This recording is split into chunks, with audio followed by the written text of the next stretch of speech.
Assalamualaikum warahmatullahi wabarakatuh. Salam sejahtera bagi kita semua. Om Swastiastu, Namo Buddhaya, salam kebajikan. Halo sahabat Dr. Unair TV sekalian, salam sehat dimanapun Anda berada. Selamat datang dan selamat bergabung kembali dalam acara Dr. Unair TV.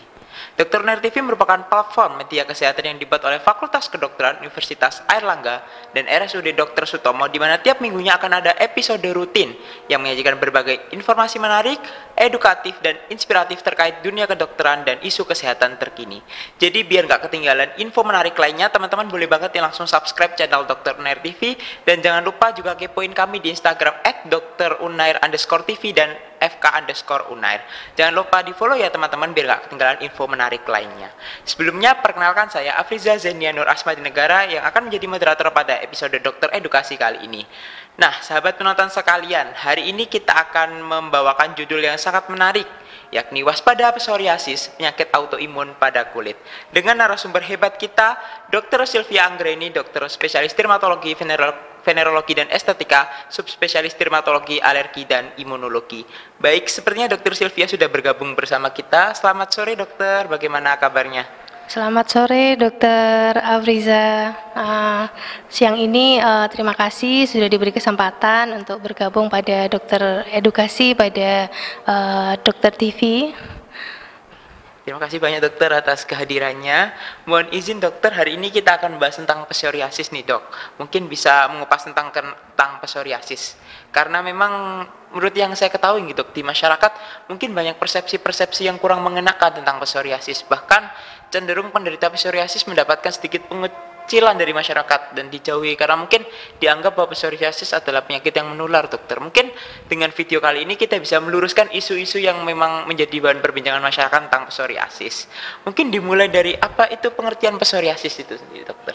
Ya, terima kasih Dokter Afriza. Jadi psoriasis itu sebenarnya memang penyakit kulit, keradangan kulit yang kronis, kemudian disebabkan oleh autoimun dan ditandai dengan bercak merah yang bersisi. Nah, itu tadi sudah dikatakan oleh Dokter Afriza, banyak sekali memang mitos-mitos yang berkembang ya di seputar psoriasis. Namun sebenarnya psoriasis itu bukan penyakit yang menular ya, jadi tidak perlu ditakuti dan penderitanya tidak perlu dijauhi. Gitu, Dok. Baik, teman-teman bisa digarisbawahi. Jadi psoriasis tidak menular dan penderitanya tidak perlu dijauhi, bahkan dikucilkan. Baik dokter, kira-kira mungkin sobat di rumah penasaran nih dok, apa penyebab psoriasis itu sendiri? Ya, tadi sudah disebutkan psoriasis itu penyakit autoimun ya. Jadi penyakit autoimun seperti kita ketahui tubuh kita itu kesulitan dalam mengenali musuh ya. Dalam arti akhirnya membuat sel-sel kulit itu memproduksi skuama-skuama atau sel-sel kulit yang berlebihan dan menimbulkan keluhan klinis yang kita sebut sebagai psoriasis. Jadi penyebab psoriasis memang dari autoimun gitu dokter? Iya, berkaitan dengan genetik juga. Betul, jadi autoimun biasanya juga terkait dengan genetik, kemudian ada faktor-faktor eksternal yang akhirnya membuat kelainan autoimun tersebut. Faktor eksternalnya bisa jadi dari infeksi, kemudian obat-obatan, kemudian rokok, alkohol ya, juga trauma mekanik gitu. Dokter Afriza. Nah, bisa diperhatikan teman-teman dari penyebab faktor eksternal psoriasis itu sendiri, dokter. Di masyarakat terdapat opini yang menyatakan bahwa psoriasis bukan hanya sekedar penyakit kulit, dokter. Penyakit yang lebih kompleks. Apakah opini tersebut benar, dokter? Iya, jadi psoriasis itu kan memang penyakit yang memang lesinya utamanya pada kulit. Namun apabila berkembang menjadi severe atau lebih parah, maka juga bisa ditemukan pada beberapa organ yang lain, terutama pada sendi yang kita sebut sebagai psoriasis arthritis. Jadi penyakit autoimun ini sebenarnya meskipun lesinya hanya pada kulit, sebenarnya prosesnya juga bisa terjadi secara sistemik, gitu, Dok. Mohon izin dokter, berarti bisa menyebar ke organ-organ lainnya termasuk sendi itu sendiri dokter? Iya betul. Jadi kita harus bisa mengenali dari awal bagaimana lesi di kulit itu sehingga tidak sampai menyebar ke organ yang lain. Berarti memang deteksi dan penanganan dini Betul. diperlukan. Jadi deteksi dini penting sekali ya.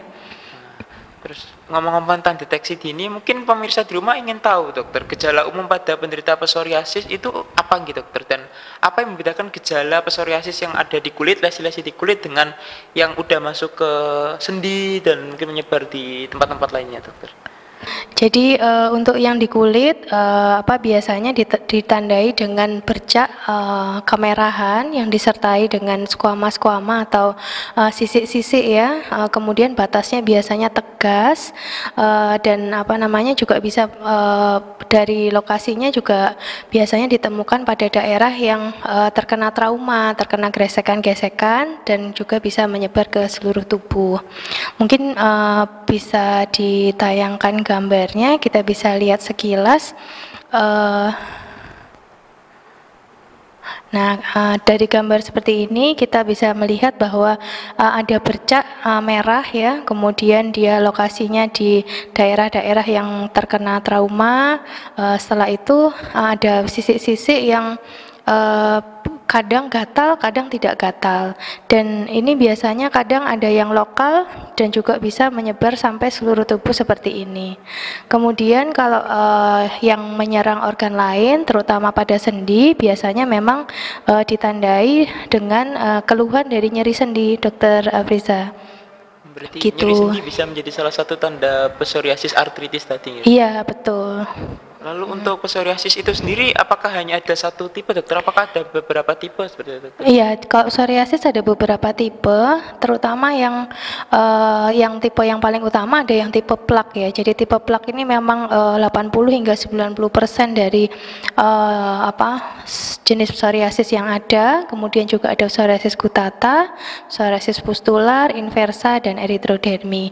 Jadi psoriasis yang menyebar luas, kemudian hingga lebih dari 90% luas permukaan tubuh itu bisa menjadi erythrodermi seperti pada gambar yang sebelah kanan Dr. Afriza, dan itu merupakan gejala kedaruratan pada kulit, termasuk kedaruratan pada kulit, erythrodermi gitu. Berarti sudah masuk dalam kedaruratan gitu. Betul. Ke erythrodermi. Wah, mungkin perlu diwaspadai di masyarakat kalau sudah mencapai erythrodermi. Mungkin kalaupun udah muncul tanda-tanda mungkin bisa segera langsung dikonsulkan ke dokter kulit terdekat gitu. Betul, jadi kita harus bisa mengenali bagaimana tanda-tanda gejala klinis pada psoriasis.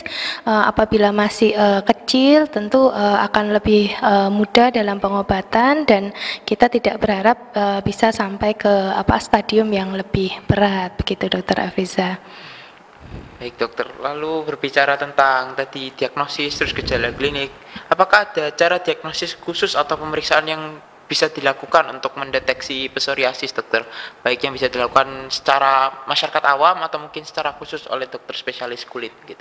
Iya, jadi biasanya kalau kita ke dokter kulit itu biasanya akan diarahkan untuk pemeriksaan biopsi. Jadi jaringan lesi kulit yang ada sisiknya itu tadi akan diambil sedikit, kemudian akan diperiksakan untuk kita lihat adanya pemeriksaan histopatologi. Jadi nanti untuk membuktikan diagnosis psoriasis tersebut. Jadi biar lebih akurat begitu ya Dokter Afriza. Mungkin itu saja. Kemudian nanti bisa langsung diterapi, bisa dengan pemeriksaan dengan terapi topikal atau sistemik atau fototerapi, tergantung dari derajat keparahannya begitu. Baik dokter, lalu kalau mungkin selain timbulnya lesi-lesi yang ada di kulit seperti tadi yang berbentuk merah-merah tadi, apakah ada tanda-tanda lain begitu dokter yang bisa diwaspadai masyarakat?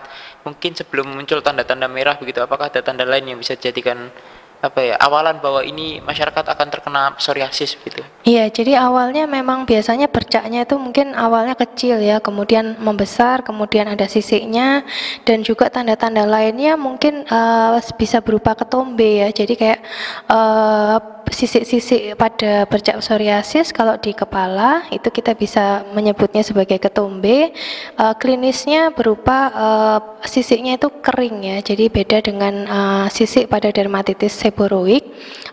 Sisiknya itu kering dan tebal, jadi warnanya putih atau ke abu-abuan gitu Dokter Afriza.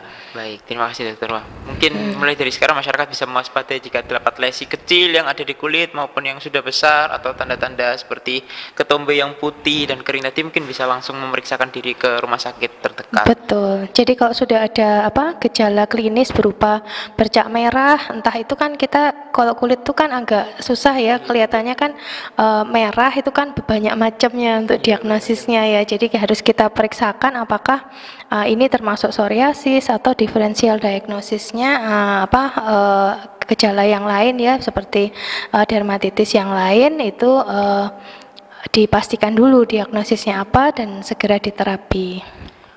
Baik dokter. Lalu terapi apa yang bisa diberikan dokter untuk pasien psoriasis? Pengobatannya kira-kira apa saja dan butuh berapa lama dokter terapi untuk menderita psoriasis? Iya, jadi untuk terapinya ya tadi sudah disebutkan terapinya itu bisa terapi topikal atau yang oles-oles, kemudian terapi sistemik dari obat minum atau injeksi, kemudian juga bisa fototerapi. Untuk terapinya nanti tergantung apakah lesinya itu termasuk derajat ringan, sedang atau berat. Biasanya kalau terapi awal kita berikan terapi topikal ya berupa krim-krim atau dioleskan di lesinya di daerah lukanya. Kemudian kalau yang berat mungkin bisa diberikan obat-obat sistemik gitu. Wah, baik. Kira-kira krim-krim atau obat-obat ini apakah bisa dibeli secara bebas oleh masyarakat atau harus dengan resep dokter kulit? Oh ya, tentu untuk memberikan terapi ya itu harus sesuai dengan resep. Nah, resep itu biasanya harus dikeluarkan setelah pemeriksaan dari dokter spesialis kulit dan kelamin sehingga nanti diagnosis terapinya tepat dan kita juga berusaha untuk mengurangi efek samping dari obat ya. Bisa diperhatikan teman-teman sahabat setia Dokter Nur TV di rumah, jadi jangan asal beli obat, jangan asal beli krim, bisa langsung ke dokter yang memang ahlinya untuk bisa diberikan terapi yang tepat sesuai diagnosis penyakitnya. Lalu dokter, mungkin ini pertanyaan yang sering ditanyakan oleh masyarakat, oleh saya sendiri, mungkin oleh banyak orang, apakah penyakit ini bisa disembuhkan dokter?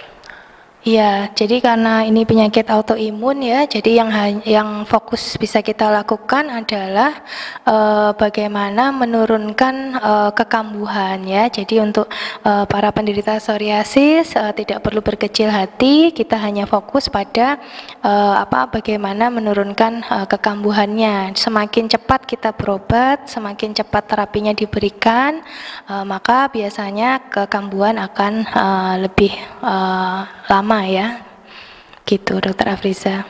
Berarti tidak ada kata menyerah gitu untuk pasien-pasien psoriasis. Betul ya, jadi tetap harus semangat, kemudian harus berpositif thinking, nggak boleh stres ya, karena stres sendiri sebagian juga merupakan faktor pencetus untuk psoriasis ini Dokter Afriza. Berarti stres bisa mempengaruhi gitu dokter? Betul, bisa. Jadi semakin kita overthinking, negative thinking terhadap penyakit tersebut, maka akan membuat mungkin gejalanya bisa lebih berat, lebih lama terapinya, begitu dok. Berarti teman-teman mungkin yang di luar sana menderita psoriasis bisa lebih berpositif thinking, lebih ceria karena ya teman-teman sudah ditangani oleh dokter yang memang sudah profesional dan memang menginginkan yang terbaik dengan kesembuhan teman-teman itu sendiri.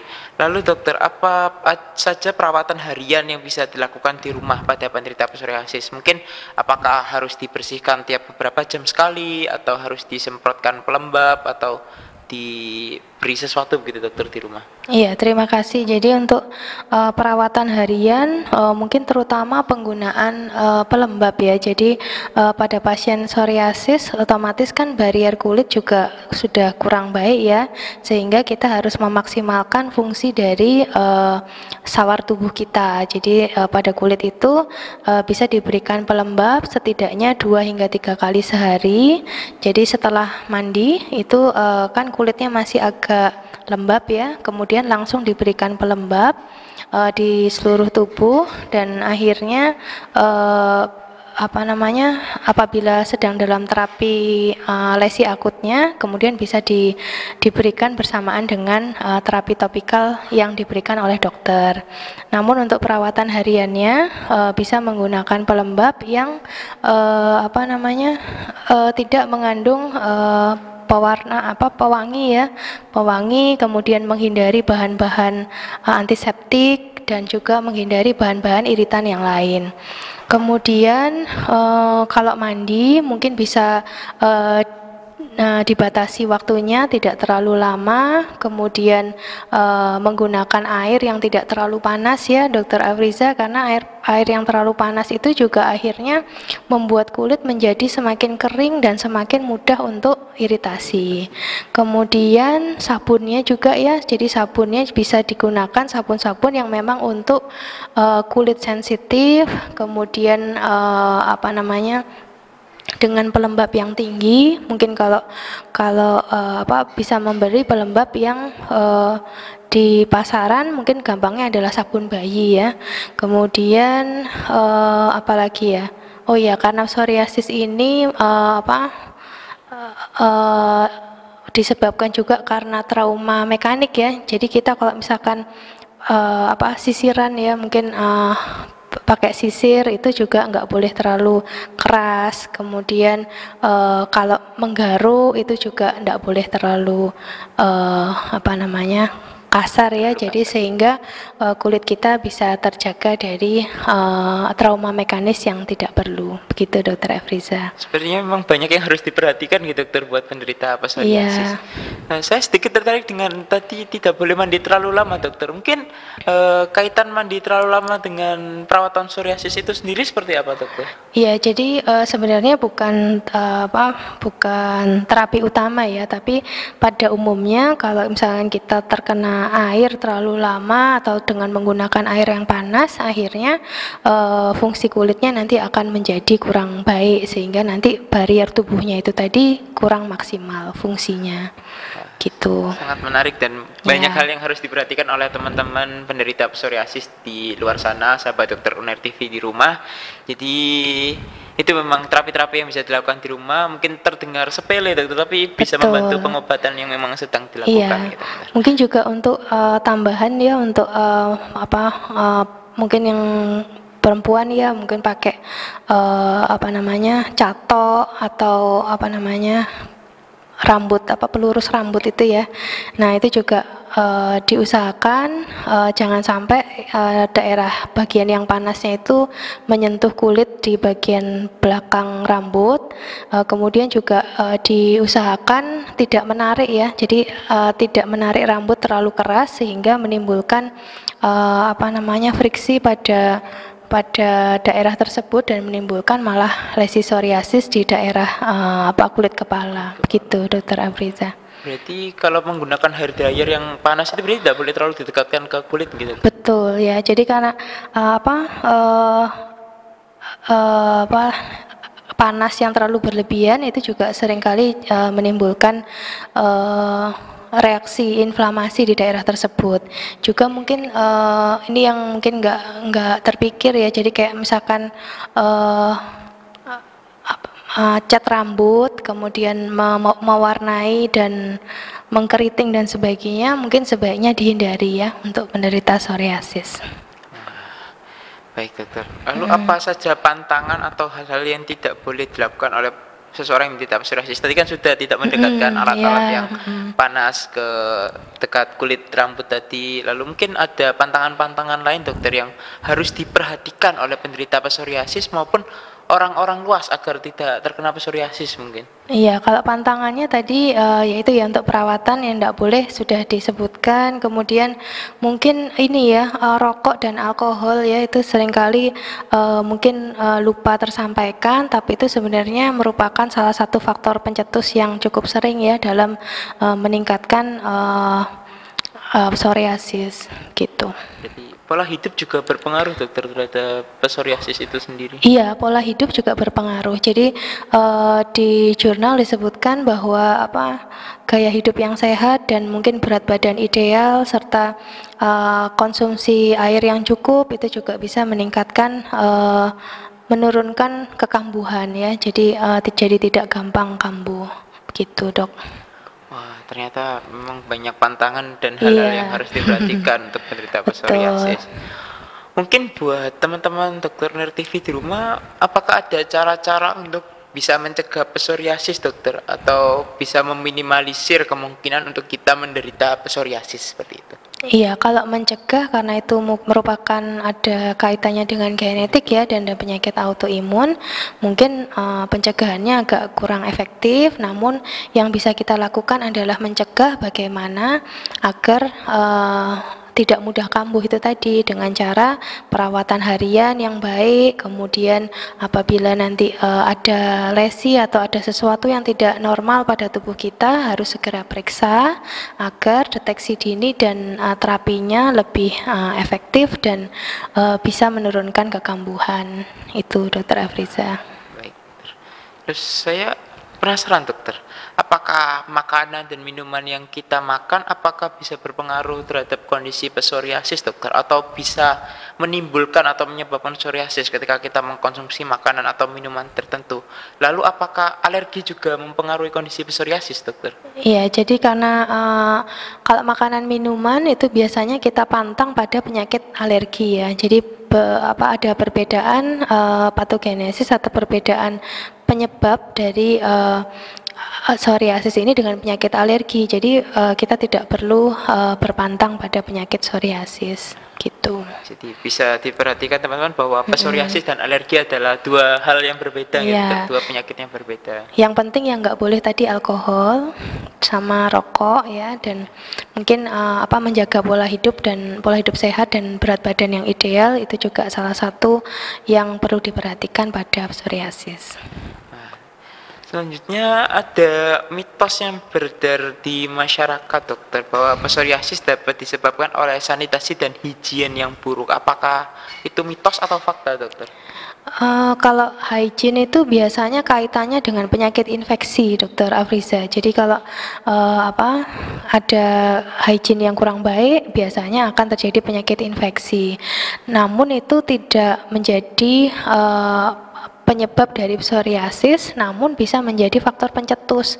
Jadi kalau ada infeksi, maka kulitnya menjadi radang, dan radang itu juga akhirnya bisa mencetuskan kekambuhan dari psoriasis.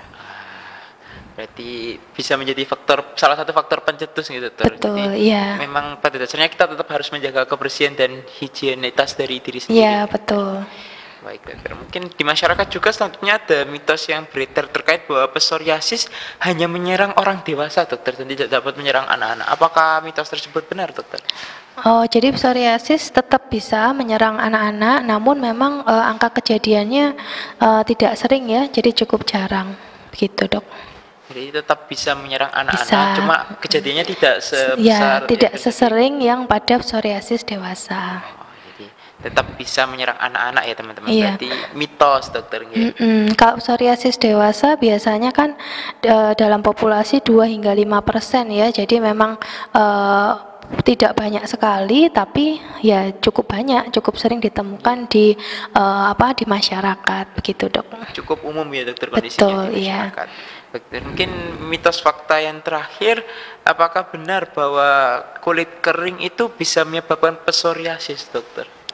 Ya, kulit kering sendiri itu kan bisa menyebabkan lebih mudah radang ya, Dokter Afriza. Jadi apapun kondisi yang akhirnya menyebabkan radang, terutama radang kronis, akhirnya juga bisa memicu kekambuhan dari psoriasis. Jadi tetap kita, meskipun itu bukan faktor penyebab utama atau bukan kausa, tapi kita harus menghindari hal-hal seperti itu dengan cara tadi yang gaya hidup perawatan kulit yang menggunakan sabun bayi, kemudian pelembabnya 2 sampai 3 kali sehari dan seterusnya. Baik, wah sangat insightful sekali, dokter.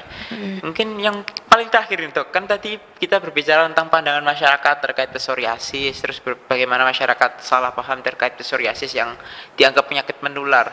Lalu bagaimana cara kita bisa memberikan support sosial, dokter, kepada kerabat, keluarga, teman, atau orang di sekitar kita yang menderita psoriasis, dokter, agar mereka tidak merasa minder, tidak merasa berkecil diri, begitu, dokter? Iya, betul. Jadi penting sekali ya support support untuk apa namanya psikososial ya untuk penderita psoriasis ini. Jadi kalau misalkan ada teman kita atau keluarga kita yang menderita psoriasis, yang pertama tentu tidak boleh dikucilkan ya, karena penyakit psoriasis ini bukan penyakit yang bisa menular. Jadi tetap harus memberi respon yang positif pada penderita psoriasis, diberi semangat, kemudian ditemani untuk berobat, kemudian diberi semangat pada waktu mungkin sedang kambuh dan sebagainya. Tuh. Support dan dukungan memang sangat penting. Betul ya, support dan dukungan itu karena stres juga kan bisa datang dari lingkungan yang tidak mendukung ya, sehingga akhirnya akan memperparah penyakitnya tersebut dan mempercepat kekambuhan. Tidak terasa nih dokter, kita sudah berada di penghujung sesi kali ini. Mungkin ada pesan ataupun take home message untuk teman-teman pemirsa Dokter Unair TV di rumah, dokter?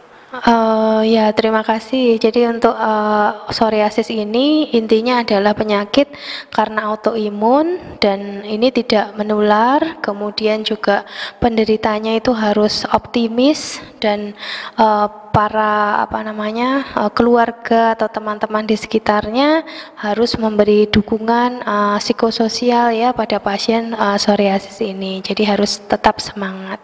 Mungkin itu saja, Dr. Afriza. Tetap semangat bagi para penderita psoriasis di luar sana, bagi teman-teman atau orang-orang terdekat, jangan lupa didukung teman-temannya atau kerabatnya yang terkena psoriasis, karena memang dukungan sosial tadi sepenting itu untuk pengobatan psoriasis. Kami segenap tim Dokter Unair TV mengucapkan terima kasih banyak kepada Dr. Sylvia karena sudah berkenan menjawab banyak sekali pertanyaan dan sharing seputar psoriasis. Terima kasih atas perhatiannya teman-teman Dokter Unair TV sekalian. Mohon maaf apabila ada salah kata. Saya Afriza Zenia selaku moderator pamit undur diri. Salam sehat untuk kita semua dan sampai jumpa di episode Dokter Unair TV selanjutnya. Wassalamualaikum warahmatullahi wabarakatuh. Waalaikumsalam. Terima kasih Dr. Afriza.